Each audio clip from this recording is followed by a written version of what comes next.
Buen día de 24 horas. Rusia en 1917. Todo un clásico para este punto. Después de todo, hasta los más obtusos tienen una brumosa idea de lo que pasó. Pero, siendo que no me gustaría contarme ni a mí ni a mis oyentes como obtusos, debemos tener presente que no solo se trató de zar malévolo fuera, líder bolchevique dentro. La Revolución de Febrero es como la Pepsi de las revoluciones, ignorada ante la mucho más popular de octubre. Sin embargo, los eventos que ocurrieron en los meses entre un hecho y el otro son vitales para entender el ascenso de Lenin, la Guerra Civil Rusa y los años posteriores de la Unión Soviética. En medio de los sucesos destaco el asunto concerniente a un general al que se le atribuye un golpe con el objetivo de terminar con la creciente influencia bolchevique en Petrogrado, cosa que terminó en absoluto fracaso antes de siquiera llegar a algo grande. Respetando el sagrado título del video, analizaremos los cambios históricos que ocurrirían si las acciones de este hombre del que nunca oíste hablar hubiesen tenido éxito. Antes de adentrarnos en las posibilidades, tenemos que mostrarnos conscientes de nuestra realidad. Rusia era un titán en tamaño, pero frente a las otras potencias dejaba que desear en sus instituciones y su industria. Dio una pinta prometedora en su rivalidad contra Gran Bretaña en el Gran Juego, sin que eso eliminara sus crecientes presiones internas. De Alejandro II a Alejandro III se pasó de un gran reformador a un férreo hombre de tradición. No estaría de más decir que el gran error de este último estuvo en la crianza de su hijo, Nicolás II, sin mucho amor ni esperanzas, evitando darle los conocimientos necesarios para ser un buen sucesor. Este joven zar era en su ser un hombre tímido y sin la suficiente experiencia en su deber cuando lo coronaron, carente de una perspectiva que quisiera imprimir sobre su nación, susceptible ante consejos y peticiones de gente cercana, lo que lo hacía fácilmente manipulable para muchos. Problemas que iban más allá de sus capacidades no tardaron en presentarse, como el letargo en cuanto a implementar reformas efectivas que contentaran a la población. Domingo Sangriento, la Guerra Ruso-Japonesa, la Revolución de 1905 fueron algunos de sus fallos más grandes. Sin embargo, los años siguientes con ligera reforma fueron un avance. La economía mejoraba, la industrialización progresaba y la agricultura prosperaba, lo que no fue bien recibido por todos. Tras todo lo ocurrido con Napoleón un siglo antes, Europa tenía como algo sagrado el balance de poder que garantizaría que ninguna potencia aplastaría a las demás. Pero en 100 años se dieron muchos cambios que desafiarían lo establecido, como la reunificación alemana e italiana o el desarrollo industrial. La Alemania del Kaiser Wilhelm II creía que Rusia sería invencible luego de 1916 por su rápido crecimiento, a la vez que Gran Bretaña tenía la armada naval alemana que se estaba construyendo. Todos dudaban de todos, la tensión se hacía notar. Se tenía la esperanza de que el sistema de alianzas haría que nadie empezara guerras para evadir un conflicto que involucrara a todos. Pero lo cierto es que el continente era una caja de cerillas, y la muerte del archiduque Francisco Fernando a manos de un nacionalista serbio sería la flama necesaria para prender todo en llamas. La Primera Guerra Mundial era lo último que los rusos necesitaban. El quedar atascados desde la batalla de Tannenberg, el estrés del frente estático y las tácticas de guerra del momento, la economía decadente y la hambruna eran demasiado.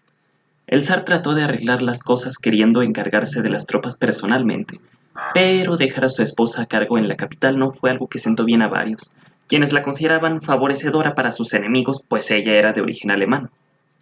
Toda esta aglomeración de molestias tuvo sus consecuencias, pues en una semana de 1917 se dieron grandes revueltas en la capital, y sin más opción, Nicolás tuvo que abdicar, y sin nadie dispuesto a ser su sucesor, se formó un gobierno provisional para llenar el vacío de poder. Este gobierno provisional estaba conformado en buena parte por socialistas moderados y liberales. Sin embargo, concordaban con conservadores y monarquistas en que era necesario seguir con la guerra, pues todo valdría la pena si conseguían ganar. Lenin en ese momento se hallaba exiliado en Suiza y desde el primer momento fue crítico con esta revolución. Tomaba a sus integrantes como unos tibios en el mejor de los casos. Estás bien pendejo. Bien pendejo. Los alemanes, viendo una gran oportunidad, decidieron enviar a Lenin en tren con tal de que causara disturbios que apartaran fuerzas y recursos del frente. Con esto fue capaz de llegar a Rusia, concretamente a una Finlandia que aún no era independiente. En su tesis de abril, el hombre explicaba sus objetivos políticos principales. Uno que le podía conceder el favor de buena parte de la población eran sus promesas de dar fin a la participación en la Primera Guerra Mundial, pues la veía meramente como un conflicto de intereses burgueses. El nuevo gobierno realmente la tuvo difícil, pero una de las falencias más evidentes fue su letargo a la hora de aplicar su autoridad. Ante esto tomaron fuerza los soviets, asambleas de trabajadores y obreros, que mostraban mayor determinación en su actuar, dando lugar a una dualidad en funciones de administración y gobierno. Julio fue un mes durísimo. La ofensiva Kerensky fue planeada con el objetivo de tener una victoria que levantara los ánimos de la población. Terminó en fracaso absoluto y el descontento se hizo notar al instante. A veces cuando planeas una cosa, te sale otra completamente diferente. Con descontento hablo por supuesto de las jornadas de julio, una serie de protestas antigobierno que contaron con un buen grado de participación bolchevique, pero que al final fueron suprimidas por la falta de apoyo de socialistas moderados. Trotsky y varios líderes fueron capturados. Lenin tuvo que mantenerse oculto. Los bolcheviques perdieron popularidad y el escenario político se polarizó. Kerensky se convirtió en primer ministro y el general Lav Kornilov recibió el cargo de comandante en jefe del ejército ruso. A Kornilov no le hacía gracia todo lo que ocurría. Él creía en los viejos modos, no en lo que quisieran hacer todos estos socialistas y liberales, y tenía la disposición de usar su poder para hacer tantas reformas como fuera posible, siendo una de las cosas más controversiales el creer el retorno de la pena de muerte a desertores para mantener la disciplina. La relación entre el comandante y el primer ministro era complicada, con acuerdos que terminaban llegando a nada y una mala comunicación seguida por varios malentendidos. Creyendo que había sido dotado de más autoridad, el general reunió tropas para marchar hacia Petrogrado y deshacerse de los soviets. Kerensky se desesperó al temer que usaría las tropas para instaurar una dictadura militar, enviándole un telegrama en el que lo destituía, cosa que no lo detuvo. El soviet de nueva cuenta se apresuró en su actuar, consiguiendo la liberación de muchos de los capturados en julio para preparar la defensa de la ciudad.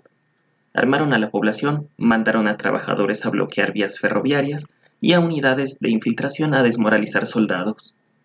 Al final el golpe terminó antes de siquiera empezar, con Kornilov siendo encarcelado junto a otros oficiales y con los bolcheviques con una buena reputación y la ciudad armada y a su favor. La incompetencia del gobierno provisional era evidente. Prácticamente quedaron como una fachada mientras el soviet ostentaba poder real. Lenin sabía eso y no mucho tiempo después lanzó su propio levantamiento, que hoy conocemos como la Revolución de Octubre. De buenas a primeras hay que saber que a día de hoy nadie tiene ni idea de los objetivos reales del comandante. Puede que solo quisiera suprimir el soviet, puede que tuviera la expectativa de obtener más fama y mando, o puede que los temores de Kerensky no fueran en vano y en realidad tuviera intenciones de imponer una dictadura militar en ese instante. Con tal de mantener simple todo, tomemos la segunda opción y sigamos adelante con ella. La mejor manera en la que el general pudo haber tenido éxito es si Kerensky lo hubiera respaldado. Digamos que a pesar de sus dudas el ministro desconfía más de los bolcheviques que de sus oficiales. Por ello permite que Kornilov entre a la capital. El resultado es fácil de imaginar, una masacre que traerá más división, festejada por unos, repudiada por otros, pero que pondrá fin a los bolcheviques. Sus remanentes pasarán a la izquierda moderada. Las figuras importantes, tanto libres como previamente capturadas, serán fusiladas. Ya sea que confiesen lo que sepan del paradero de Lenin o no, no importará. Será solo cuestión de tiempo para que sea descubierto y se le dé muerte. En su mayoría, las figuras más importantes de los rojos en la guerra civil no llegarán a 1918. Con todo esto, Kornilov no se vería frenado por grandes obstáculos, más bien lo contrario. Es de esperarse que se gane el apoyo de oficiales, empresarios de derecha y agrupaciones militares. Presiento que pasaría algo similar a la OHL en Alemania, que era la que en verdad tomaba las decisiones mientras el Kaiser era solo una pantalla. En este caso, la pantalla es el gobierno provisional. Pero no todo puede ser tan fácil. En nuestra línea de tiempo, el gobierno provisional planeaba hacer elecciones. Estas se hicieron luego de la toma de poder de Lenin y por su derrota ante los socialrevolucionarios, que obtuvieron un 40% de los votos e invalidó la elección, lo que impulsó el estallido de la Guerra Civil Rusa. La cuestión de las elecciones sigue presente en la línea alterna. Ya sea que haya sabotaje o se cancelen directamente, habría problemas. Otra opción sería prometer que se harán una vez terminada la guerra, pero eso no elimina el que sea mentira o termine en fraude. La naturaleza impulsiva del general que lo hizo marchar a la capital en primer lugar me convence de que escogerá no hacer elecciones, pues eso se interpondría con lo que ha logrado. Eliminar a los bolcheviques no eliminaría la crisis política interna de Rusia, por lo que la guerra civil sigue siendo una constante. No puedo estar seguro de qué la dispararía en concreto. Tal vez un choque entre Kerensky y Kornilov baste, pero está claro que las acciones del comandante tendrán reacciones adversas a inicios de 1918, digamos. En nuestra realidad había varias facciones. Las dos principales fueron los rojos y los blancos, estos últimos compuestos de una multitud de grupos diferentes. El radicalismo y novedad incierta de los bolcheviques unió a muchos en el anticomunismo. Dudo que Kornilov tenga una presencia tan impactante que provoque lo mismo. El lado opositor de esta realidad será mucho más disperso. Es difícil definir fronteras exactas. Los bolcheviques retuvieron el corazón industrial de Rusia por su enfoque en el obrero de ciudad y su presencia en centros administrativos. Los socialrevolucionarios tenían una agenda concentrada más en el campesinado. Por este motivo, es fácil imaginar que el corazón industrial se dividirá entre las facciones. El ferrocarril transiberiano es vital en lo referente a tierras al este de los Urales. En principio no debería dar complicaciones en cuanto a ser retenido por el general. Tratando sobre los movimientos independentistas, hay que decir que estos se dieron por el avance de alemanes sin oposición debido a la política "No War, No Peace" de Trotsky, que resultó en el Tratado de Brest-Litovsk, la retirada soviética de la guerra que permitió a Alemania mover fuerzas al frente occidental. En el tratado se estipulaba la liberación de varias naciones que estarían bajo influencia del imperio, pero por estar ocupados con el otro frente y eventualmente perder, estos países, dotados por un orgullo nacional, buscaron independencia y soberanía real. Aún en guerra civil, es imposible que los alemanes tomen tanto terreno, haciendo de algunos levantamientos independentistas débiles y de otros hasta inexistentes. Ya mencioné hace rato que todos de una u otra forma creían que la Gran Guerra debía seguir adelante. Sin embargo, los levantamientos suelen caracterizarse por una radicalización de sus políticas cuanto más lejos llegan. No es improbable que añadan el alcanzar la paz a sus intereses. Tampoco es complicado intuir que los militares se adherirán a políticas militaristas. Por ser parte de la Entente, por mantener un frente y por el apoyo que mostraron al comandante en nuestro tiempo, los americanos, británicos, franceses y japoneses se verían en obligación de ayudar, enfrentando principalmente a socialistas por una especie de temor rojo. El enemigo más numeroso y mejor coordinado serían los poderes centrales. Ese frente requeriría de los mejores generales, mientras que los de menor calidad lucharían contra insurrectos ayudados por tropas extranjeras. Su ventaja haría difícil el cambio de bando por parte de oficiales, cosa que con nosotros se vio con la unión de Brusilov al Ejército Rojo, por dar un ejemplo. Por todo lo dicho, Alemania se rendiría antes. Puede que aguante hasta mediados de 1918 como máximo, a la par que la guerra civil rusa sería mucho más corta y más parecida a la supresión de las revueltas de los verdes, pero no quita que se dé una gran brutalidad, tanto en su duración como en el castigo de los vencidos. Entonces, ya se terminaron ambas guerras y ya hay una buena base de poder. ¿Qué sigue?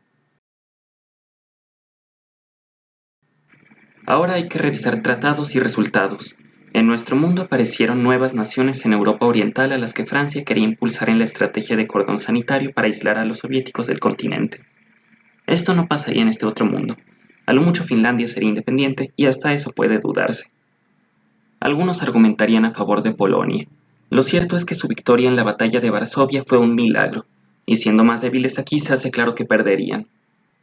La guerra de independencia turca es de suma importancia, pues con Rusia se imposibilita la victoria de Ataturk, poniendo el Tratado de Sykes-Picot a efectuarse por completo. El problema surge con las reclamaciones de Rusia y Grecia sobre Constantinopla y el estrecho chocando.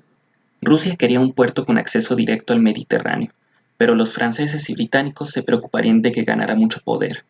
Favorecerían a Grecia y a Rusia solo le permitirían tomar tierra en el noreste por medio de Armenia en forma de estado satélite. Italia participaría en la partición y Turquía quedaría reducida y sin las reformas kemalistas. Las relaciones entre Europa Occidental y Rusia se harían amargas. Mientras tanto, recibir tierras contentaría a los italianos y sin descontento social, Mussolini no podría tomar el control. Sobre Alemania, no se dejaría que los rusos tomen estados bajo la excusa de solo haber mantenido ocupado al enemigo y no haberlo vencido en sí. Lo que sí puede pasar es que se imponga el pago por reparaciones y que las fronteras deban estar desmilitarizadas. Con Austro-Hungría y su colapso los rusos pensarían que se lo tienen ganado por no haber ayudado en la guerra de Crimea. Se abre una perfecta oportunidad para intervenir en los Balcanes a favor de naciones ortodoxas y eslavas. Eso no significa que todos estarán de acuerdo. Si vemos el autoritarismo, fascismo y nacionalismo del periodo entre guerras, es probable que algunas naciones persigan autodeterminación. Por ejemplo, los legionarios de Codreanu podrían tener éxito en Rumania. Alemania la tendría peor que en nuestro tiempo por deudas aún mayores. Una de las cosas que puso en poder a los nacionalsocialistas fue su retórica anticomunista. Sin soviéticos, o tendrían que manejar un discurso y conceptos más moderados, o reforzar el sentimiento antieslavo, lo que no es sencillo. Verán, parte del espíritu revanchista de Alemania vino de ver cómo todo lo ganado en Brest-Litovsk les fue arrebatado al instante. Sin no war, no peace, Brest-Litovsk no puede suceder y sin ello tampoco la sensación de que les robaron la victoria. Aun si no se trata de nacionalsocialistas, es posible que un grupo de derecha llegue a gobernar. Por las malas condiciones de la República de Weimar, por la presencia y agitaciones de asociaciones derechistas en los 20, por la mencionada tendencia del periodo entre guerras, y porque en esos años las naciones ya industrializadas tendían más al fascismo que al comunismo. Antes de abordar más de la geopolítica, demos un chequeo interno de Rusia. Hasta ahora no he mencionado al zar y a su familia porque no tienen relevancia en sentido práctico. Que vivan o mueran es casi igual de probable. Me inclino más a lo primero, pero ese no es realmente el punto. Kornilov restauraría a la familia imperial, ya sea completa o lo que quede de ella, pero siendo conocedor de los errores de Nicolás en el frente, se les dejaría más como figura simbólica y de orgullo que como verdaderos regentes. En los primeros años el gobierno será una dictadura militar con nacionalistas eslavos que purgarán a socialistas, a judíos, pues varios bolcheviques importantes serán de esta etnia, y atrocidades se cometerán contra minorías que dificulten la difusión de la cultura moscovita. Señor, estos niños no tienen cultura. El gobierno se expandiría con el tiempo, pasando de una junta militar cerrada a una asociación que involucra a empresarios, aristócratas e intelectuales. Pasarían décadas para la formación de un parlamento, pero por ahora mantengamos esto de 1920 a 1945. En economía se retomaría el crecimiento progresivo previo a la guerra. Aun si se tiene cierto aprecio a la Unión Soviética, no se puede negar lo duro de los primeros años con cosas como la crisis de las tijeras, la hambruna en Ucrania o el fallo de la NEP.